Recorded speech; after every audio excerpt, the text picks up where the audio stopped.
Leah Kazmersky. I'm the CEO and founder of Restoration Rochester, and we are very excited to be hosting this first virtual Narcan training with Hope Dealers and looking forward to everything that they have for us today. So we have Patrick and Gary here. They're going to be taking it away for us and getting everything started. I did see a note that just popped up in the chat that said that you didn't register. It's okay. At the end, I'll give my email address, and if you haven't registered with me, if you just register so that we know that you were in attendance and we can get your Narcan kit delivered to you. So Patrick and Gary, take it away. How you doing? My name is Patrick Burns. I am the harm reduction coordinator for Hope Dealers BTC. I have been with Hope Dealers since February. I am also a peer recovery advocate for Huther Doyle. I've been with them for close to 2 years now, and I myself am in recovery. I've been in recovery for almost 4.5 years. I've been doing Narcan trainings a little over 1.5 years now. One of my favorite things. I'm very passionate about it. Narcan saved my life over 20 times during my youth. So that's kind of why I got into it and kind of why I love doing these trainings. So we're going to start off. Gary, do you want to introduce yourself? Thanks, Patrick. Hey, everybody. My name is Gary Harding. I'm the Director of Treatment Services with Hope Dealers. I've been working with them just a little bit over 1 year now. And I manage our 24-hour Hope line, which is available for anybody affected by substance use disorder, whether it's themselves or a friend or family member. It's available. I'll put that in the chat as well. We have a group of volunteers that answers those calls 24 hours a day in text. Patrick and I work together to run our opioid overdose prevention program, which is what we're doing right now. We're going to teach you guys how to recognize the signs of an overdose and how to administer Narcan. And then Leah has so generously offered to help us with the distribution. So she'll be managing that for us. Thank you, Leah. Absolutely. So I always like to start these trainings by giving some statistics on kind of what we're dealing with the crisis right now. It's a very, very scary time we're living in. Last year we had a little bit of a dip in the deaths and this year it's already spiked back up. Last year for the whole year we had 839 overdoses. 127 of them were fatal. This year alone in 2020, we're already up to almost 300 with 60 fatal overdoses. So you can kind of see where it spiked back up. And a lot of it has to do with the isolation of COVID. Mental health issues are really starting to run rampant. So it's kind of caused a spike. But usually the summer months are the worst months for overdoses, and you guys are definitely getting trained at the right time. I tell everybody you don't have to be in active use. You don't have to be in recovery to carry Narcan. Everybody should carry it. This is the only way to reverse an overdose. And, once I get into the trainings, I'll explain exactly how it does it and all that good stuff. But this is the one and only weapon. This is the only way that if somebody is overdosing from an opiate, that you're going to bring them hopefully back to life. So the first thing we talk about when we do the trainings is what's the biggest risk factors of an overdose. The number one is mixing drugs. When you're mixing an opiate, and an opiate could be fentanyl, heroin, Percocet, Vicodin, morphine, Dilaudid. And it's not just street drugs, it's also prescription drugs. When you're mixing any of those drugs with, say, like Xanax or any kind of benzodiazepine, your chances go up 73%, which is a big jump. When you mix it with alcohol and things like that, it jumps up about 52%. So you can see that mixing drugs is a huge cause in overdoses. Number 2 is reduced tolerance. And I say that when people go into inpatient, or they go into detox, or they go into jail, or they go into a hospital stay, and they come back out and their body has been detoxed from the drug, they think they can use the same amount, and they can't. Their body isn't ready for it. And so they use the same amount, and it's almost every time it's an overdose. It's scary, especially with the strength of the fentanyl and the carfentanil, and the arcafentanil. It's a scary thing. The number one risk factor for me, anyways, is when people use alone. And that's part of the reason that Hope Dealers, that's why we check the abandoned houses when we go out on our cleanups, is because people use alone, they die alone. There's nobody there if they overdose to administer Narcan. I tell all my clients who are still in active use, if you're going to use, I know you're going to use, I can't stop you from using, but if you're going to use, please text me before you use, and then text me a little bit afterwards. That way I know you're alive. And it's a scary thing when we have to do that, but it's just the way it is right now, like I said, with the fentanyl on the streets. And then, of course, another huge risk factor is the fentanyl. Fentanyl is 1,000 times more potent than morphine. Carfentanil is 1,000 times more potent than fentanyl, and arcafentanil is 10,000 times more potent than both of them.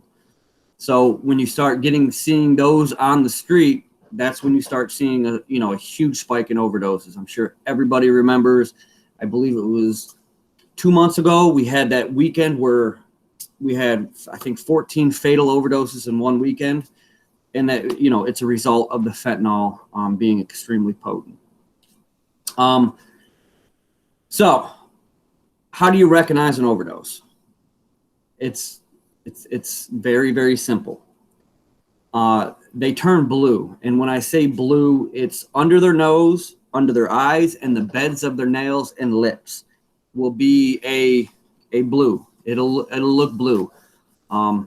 It's a very noticeable blue. Their breathing will sound, we call it a death rattle, but it sounds like they're almost snoring. It's a very shallow, gurgled breathing. They're also not responsive to what we call a sternal rub.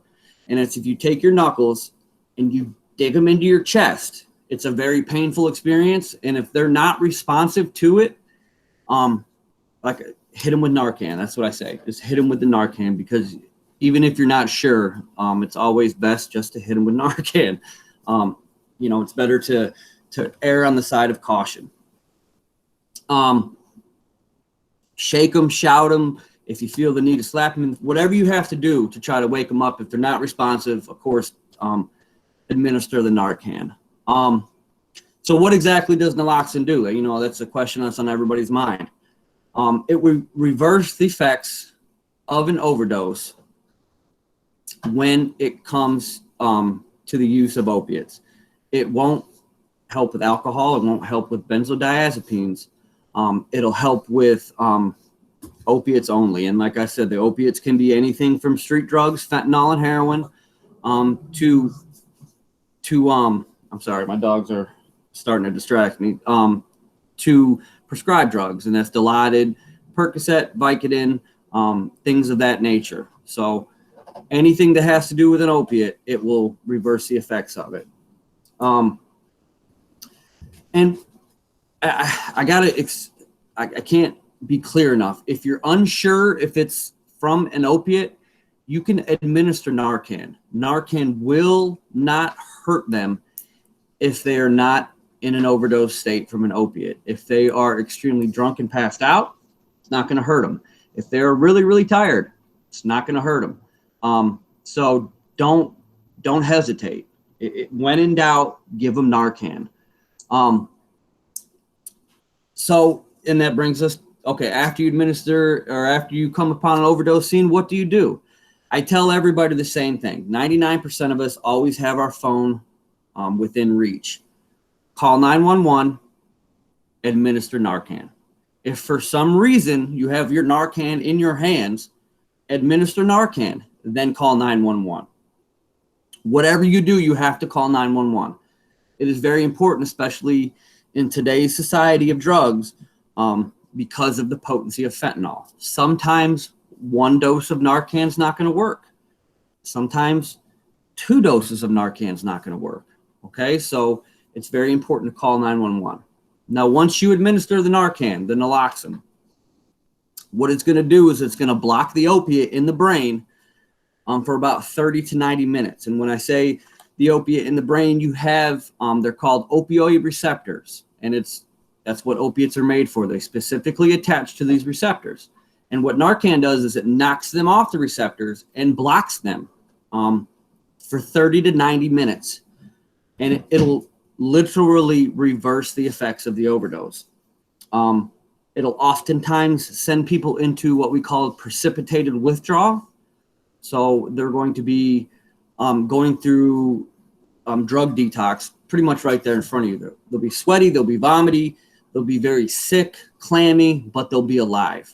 And I think that's the most important thing. After that 30 to 90 minute period, and this is very, very, very, very, very important, they can overdose again from the same drug that you've already Narcaned them for. So if they snort a line of fentanyl and they overdose and you bring them back, 90 minutes later, they could overdose again from the same drug. That's why I say call 911. If for some reason you cannot call 911, do not leave them alone. Stay with them to make sure they stay alive. An overdose isn't always instant either. It's not you take the shot or you take the line or you take the pill and then boom, you're in an overdose. Sometimes it can happen 45 minutes later. So when you start dealing with hard drugs, it gets to a very scary situation. The Narcan itself will take about 2 to 3 minutes to work. Okay. And it's really easy. They come, I don't know if you guys can see that, in these neat little packages. The back will have a little peel thing. You peel it off, and then there's your Narcan. It's very easy to administer. You put it in the nasal cavity up the nostril. You can put it in either nostril, it doesn't matter, and you hit the trigger. That's it.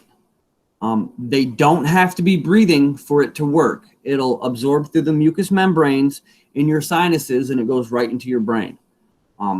They don't have to be conscious or any of that. All it has to do is go in the nostril, you hit the trigger, and that's it. You've administered Narcan. Now, it takes about 2 to 3 minutes to work. With fentanyl, you can shorten that time a little bit. If you feel comfortable, 1.5 to 2 minutes. If you don't see an improvement, if you don't see them start to wake up, you administer another kit, which again is going to be just one of these. The kits that you will be given will come with 2 4-milligram doses of Narcan. That's most likely going to be enough, hopefully, to bring them out of an overdose situation. If it is not, that's why I say call 911. You don't have to test the device. You don't have to make sure it's working. They all come prepackaged. They all come preloaded, and it's a hair trigger. This little thing is spring loaded. So as soon as you put any pressure on it, it's going to go off. So, get it in the nostril, then put your finger on the trigger, and then press the button, and that's it. They also have a shot of Narcan, which we do not administer. Studies have shown that in a crisis situation, it is hard for people to unwrap a syringe, draw up a liquid, and find the right spot to hit it. So that's why we always give out the aerosol kind. After you administer the Narcan, you place a person, we call it the recovery position. It's on their side. You can put their hands under their head, and you try to put one knee out. That way they can't roll forward onto their face, and their weight is forward enough to where they can't roll backwards. We put them in that position to keep them from choking on their tongue, choking on vomit, and make sure they have enough airways. If you are trained in rescue breathing, you can, if there's no improvement, you can start rescue breathing. If you are not trained in rescue breathing, I would wait for 911 to show up. Everybody sort of feels on edge right now. There's some instances. Oh, I'm sorry. I thought somebody had a question. And that's it. That's Narcan. It's a really simple life-saving tool, and it's really easy to get. And so after you administer Narcan, there's a follow-up, which we say, if the EMS was not called, if you didn't call 911, there's going to be two likely outcomes. They're either going to wake up or they're going to die. So always call 911. That way you know that they have the best chance of living. And so we always get the question, well, what if we're using together? What if we're doing this together? What if we're doing that together? The Good Samaritan law, and it doesn't even have to be for use. If you see somebody overdosing and you administer Narcan, and for some reason they get angry with you and try to sue you, there's this law called the Good Samaritan law. And the Good Samaritan law will protect you from any civil case brought against you. The law reads, as long as you administer Narcan or administer help in good faith, you are protected. And of course, when you're trying to save somebody's life, it's always 9 times out of 10 going to be in good faith. The Good Samaritan law will protect you. Drugs, which up to an A2 felony, which an A2 felony is up to 8 ounces of narcotics. That is a lot of narcotics. It will protect you from underage drinking charges. It will protect you from marijuana of any amount. It will protect you from any paraphernalia offenses. If you have dirty needles, if you have dirty pipes, if you have empty baggies. It'll protect you from all of that. Sorry, but I don't know what that was. So that it was a law put into place for people to not get in trouble, because we see that if people are using drugs together, they get scared if something happens.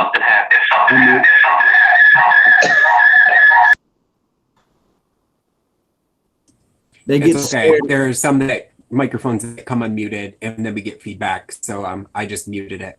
Yeah, thank you.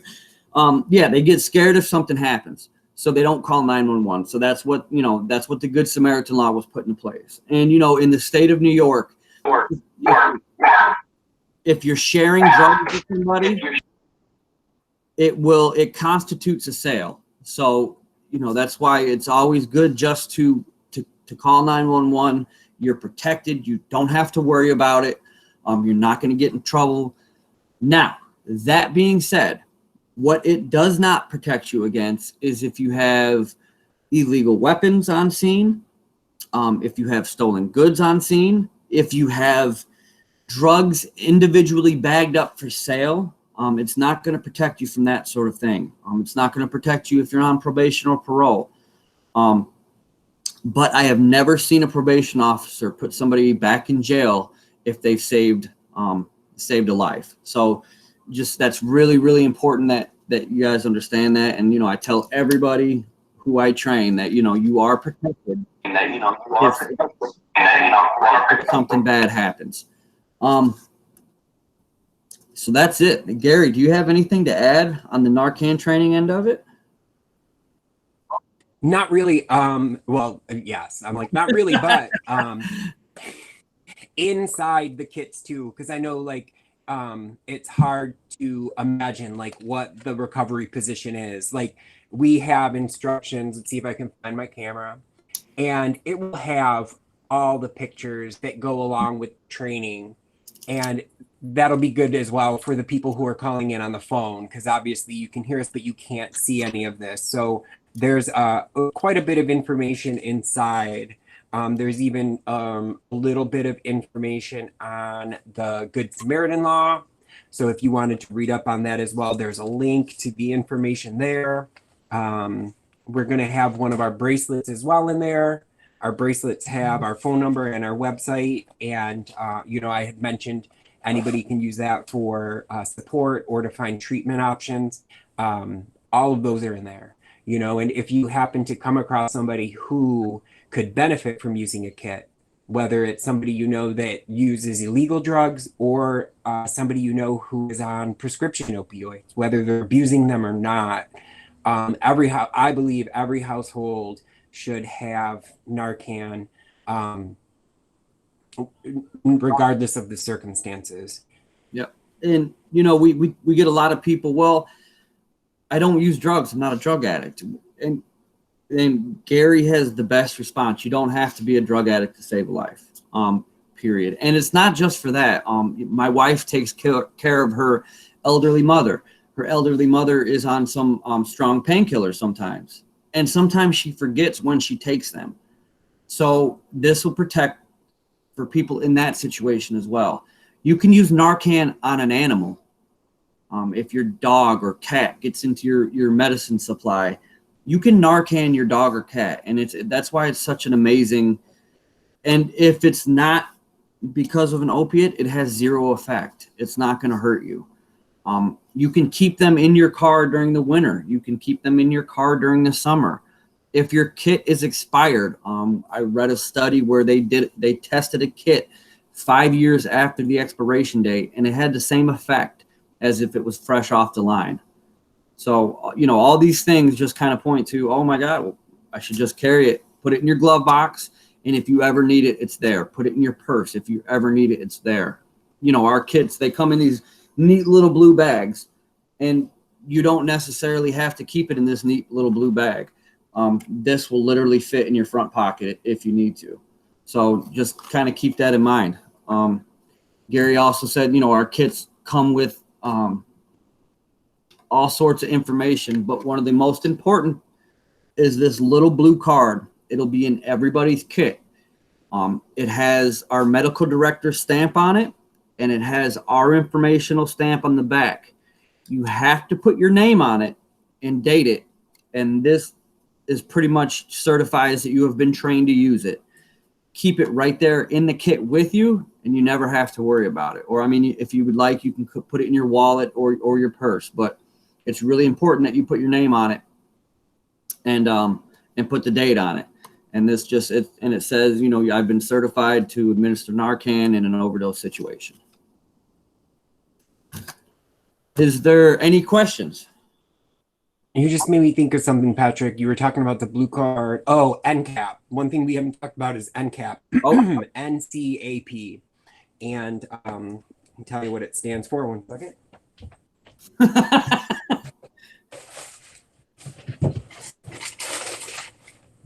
This one. I know it's in here. It's a co-payment reimbursement process, and this is available throughout all of New York State. It's a New York State program, and what this does, it's the Naloxone Co-Payment Assistance Program, and any pharmacy that has Narcan, if you go get it under your prescription coverage, you'll be able to take that blue card and ask for a refill of Narcan. In two situations. One, if you have a prescription from a doctor, you can go to any pharmacy. If you don't, you can go to any pharmacy that has what's called a standing order. I know CVS is a large, what do you call them? They're all over the place. All CVSs participate in the standing order. So you can walk into a CVS, ask to get a refill of Narcan. They may ask you for your blue card. They may not. Doesn't matter. And have it with you just in case. And then you can bill it to your prescription coverage. And depending on your coverage will determine the copay. If there's a copay, ask them to use NCAP. And that will cover up to $40 of the copay. So when I go in, I think my copay is like $35. It's $40, so I don't have to pay anything. Also, depending upon your coverage, will determine the amount of refills you can get in a certain period of time. They're all different with different ones. One may allow you one every 2 weeks. One may allow you one a month, whatever. But there's that option as well. And of course, if you ever want any more, I put my email and Patrick's email in the comments, and I put our phone number for the Hope Dealers. You can always call us, go to our website, find us somehow, and we'll make sure that that happens too. Get you a refill, because these are supplied to us by New York State as part of the opioid overdose prevention program at no cost. So they do not cost us as an organization anything, and we can't charge people for them. Yeah. You know, we never would, but they're available free of charge.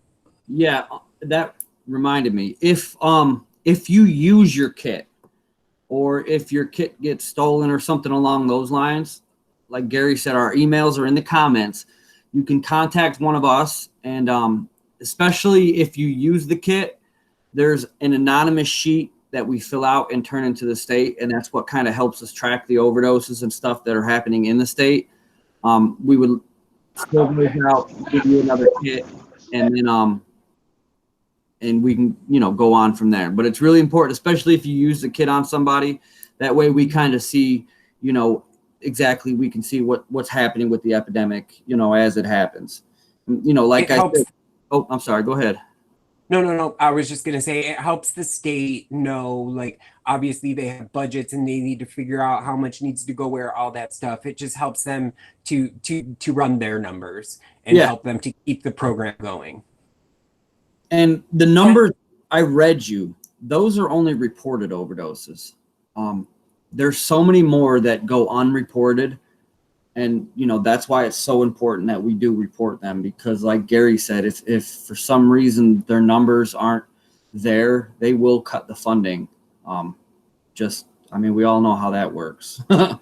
So we do have a question. Somebody asked where'd it go? Whitney says, do you have to be certified to administer? You are now certified. I have had people too that they came to a training, they got their free kit, but they had run into somebody somewhere who was actively using, or, they've run into scenarios where they've given that kit to someone. I guess I wouldn't say I would, I guess, on this recording, I would say it's not something I would endorse, but it's definitely not something that I would tell someone not to do, because if you feel like you could potentially save someone's life by giving them a kit, then, I would say don't hesitate, and maybe give them our information. We can train them. The state has videos that you can go use. I mean, you can Google Narcan training and find it. You technically wouldn't be certified by that organization, but I mean, if somebody wanted to know how to do it, and I would just say do it. To me, that feels like the right thing I would do in that situation. I agree 100% with Gary. We also have a self-administration. Honestly, if you're overdosing, you're not going to be self-aware enough to administer Narcan. So I mean, if you overdose, like if you're aware enough to overdose or to administer Narcan, then you're probably not overdosing. I can't speak for everybody, but I know for me, I was there and then I wasn't, and then I was woken up with Narcan. So I'm not too sure about self-administration. I wouldn't think it's something that would be possible. I've never heard it. And that's kind of a common question, because for obvious reasons. And generally what I tell people is, like Patrick talked about earlier, obviously don't use alone.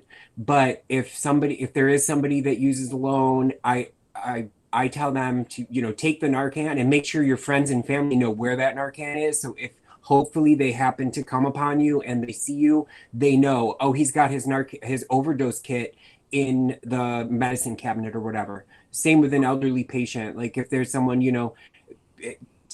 hey, I got my kit in my medicine cabinet, let their friends and family know, so that the same thing, if they come over, they're unresponsive, just grab that Narcan kit. Because like Patrick has said, just administer the Narcan. Don't hesitate. It only works on opioids, but you won't hurt them by using it. Yep. Shane asks, is there an age limit on who you can administer it to? That's what I was getting to. I was reading the Oh. same one. You read my mind, brother. You take that one. With parents' permission, anybody can carry Narcan. If somebody is in a situation and they're under 18 and they are dying, administer Narcan. You will not get in any trouble for it. You just save their life. So the answer to the question is literally any age it can be administered to.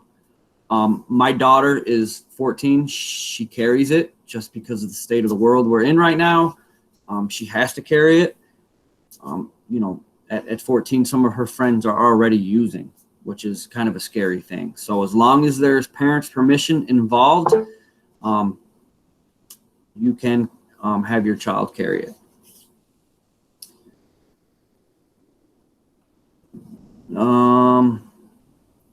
So is given Dilaudid last with muscle relaxer as well as Narcan. Yeah, so Dilaudid is a highly potent opiate. So absolutely, I'm glad that they gave you Narcan with it. Dilaudid is one of Dilaudid is stronger than morphine, of course. So it's one of those very, very strong ones. So yes, I'm glad they gave you Narcan with it. How will they get their kits? You're muted, Gary. Thank you. There you go. Leah had just messaged in the chat too. She's having an issue. I muted it a few minutes ago, but I don't have the option to unmute her. She has to unmute herself. Well, she said she's having issues with it doing so. I know that Leah has a plan in place to get them to you. So she's so graciously taken on that part of it. They're going to deliver them. Hey guys, I had to give my address. This is Chuck Brady, Open Door Mission. I gave my address with phone number, so if they want to type it in and just type it in the subject line, maybe they can get it mailed to them. That's what I was told she was going to do. She's going to send them out. Does that sound good, Leah? Can you give us a nod? Email, phone, address, yeah. Yeah. Leah will need the information. Yep, she will be delivering. Yeah, it's amazing. Thank you so much for doing that. Yeah, and thank you, Chuck. Let's see, we got a couple more questions too. Nicole. My son has. Oh, you already read that one? Yeah. I went. Perfect. I went through that one with her. Are you both available to provide this training to staff? So, Paradad, excuse me if I said your name wrong. She works for 2 nonprofit boards, one serving refugees that have PTSD. And of course, we're always available. So we've actually got 15 other individuals that Patrick has trained to lead these trainings. And we haven't gone live with it yet, but you'll see soon on our website, we're actually going to be doing virtual trainings every other week starting June 11th. And we're going to alternate the day of the week and the time so that we can hopefully accommodate to everyone's schedule. But once the pandemic is over, we're also available for in-person trainings. What do we say, Patrick? A group of 5 or more, get them together. We'll come to your house. Come right to your house, train you work. Just like we did just now, except in person. I've gone to businesses, schools, so people's homes. My goal is to get Narcan in the hands of every single person that's willing to carry it. So I will literally go anywhere to train. And for those that are dialing in, you obviously can't see the chat. So in regards to the question about delivery, if you email your information to Leah at leah.kaz, that's leah.kaz at restorationrochester.org, she'll be able to help you out with that. I'll do it again just in case you had to grab a pen. It's leah.kaz at restorationrochester.org. Um, Anybody else have any questions? yeah, any questions at all? You can either type in the chat or unmute yourselves and ask.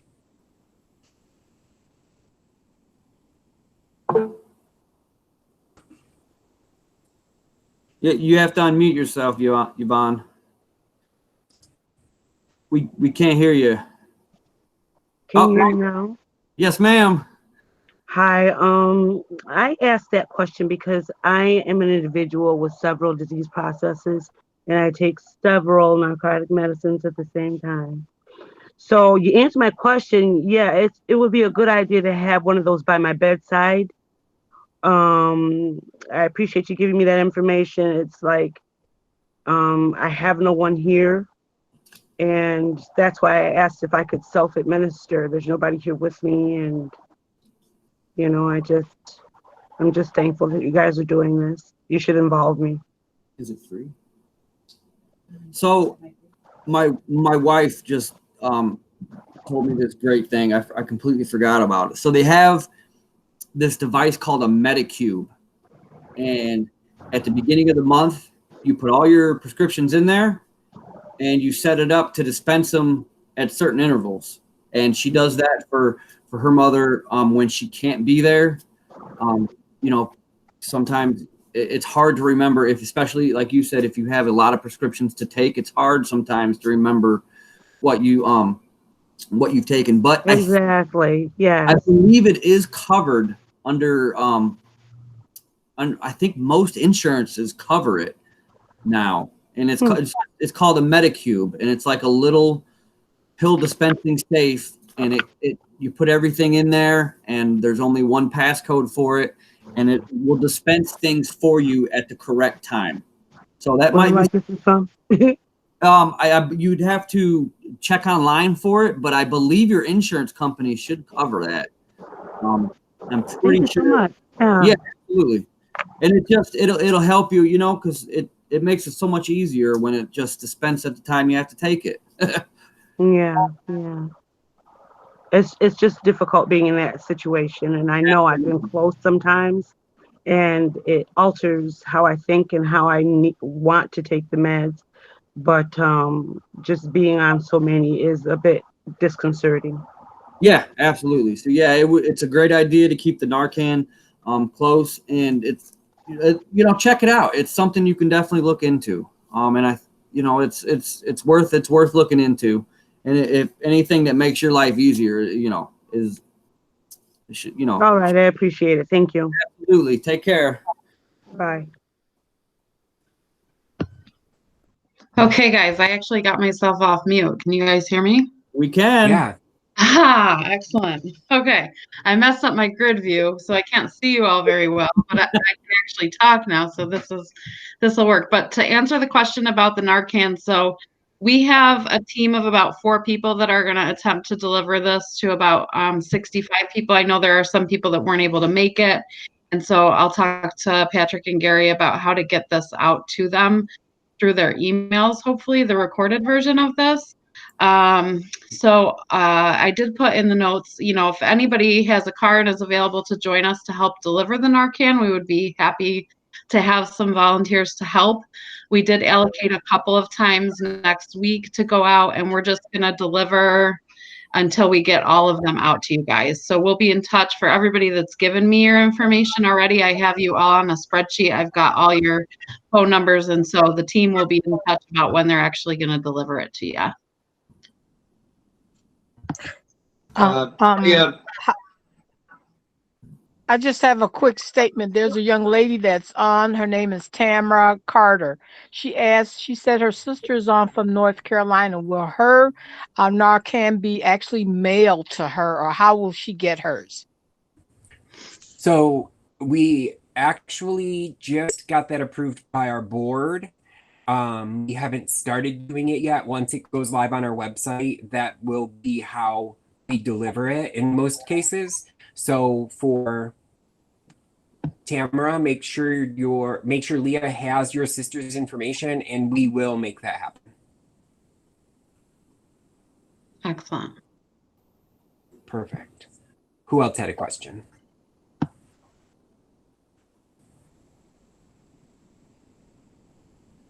Andrea asks if they can pick it up. Leah? If they can pick it up, like pick it up from us or pick it up from you guys. I'm not sure, but I mean, either or.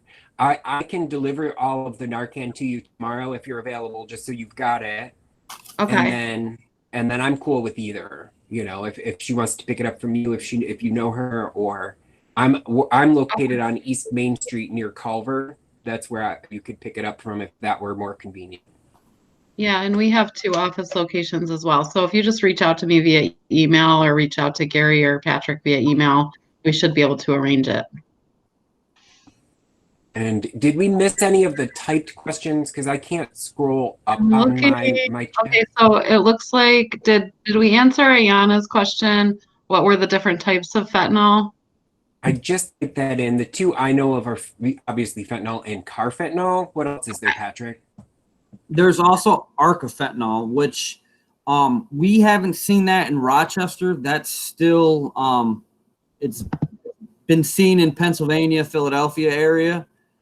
And that, sadly to say, that is one of the more potent ones, and they're calling it Narcan resistant because of the potency. And when they say Narcan resistant, it's because it takes so much Narcan to bring somebody back. I think the report was 10 kits it took to bring somebody back from the arcafentanil. So they're, asking, can you give too much Narcan? No, you cannot overdose on Narcan. Naloxone it's engineered for that reason. It's the same thing that's in Suboxone and drugs of that nature. It's there, and I should have mentioned this during the training. There is, I think it's 0.0001% chance that somebody could be allergic to it, but the reactions that they've reported are like itching. One person broke out in hives, but you shouldn't worry about any of that. If it's in a situation that you have to administer it, and I tell everybody, administer the Narcan, and then worry about everything else after that. Because as long as somebody's alive, then you can worry about whether they're going to have a reaction to it.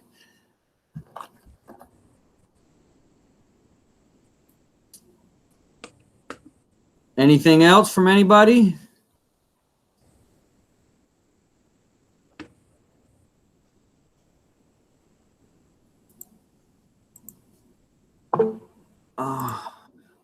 No, thank you guys. I really appreciate everybody that took time out of their Saturday evening to come in here.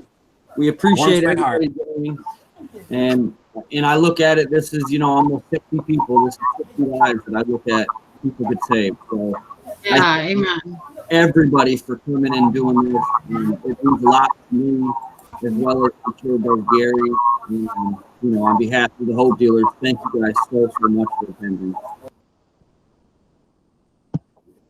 Yeah, and thank you guys. Thank you, Hope Dealers, for, this was just an amazing, we wanted to do an in-person training, and then the whole COVID thing happened, and I was like, you know what, I'm not going to let this stop the training. We're just going to do it virtually. So I'm so glad that it worked out. Thank you guys so much for doing this. I know that everybody on this call is certainly going to benefit from this. Hopefully we never need to use it, right? But if we have to, we have it. So thank you so much for doing the training. And everybody has our emails. So if you need to reach out to any one of the 3 of us, please feel free to. Yeah, feel free to email anytime. For any reason. Yeah. And just keep an eye out if you know somebody who might need a training, like Gary mentioned. We're going to be starting these virtual trainings hopefully very soon. So just keep an eye out on the Hope Dealers Facebook page and look out for them if you know anybody who needs them. Okay. All right, great guys. Thanks, guys. God bless everybody. Take care. Stay safe, and we'll talk to y'all soon. Take care, guys. Thank you so much. Have a good weekend. All right, bye.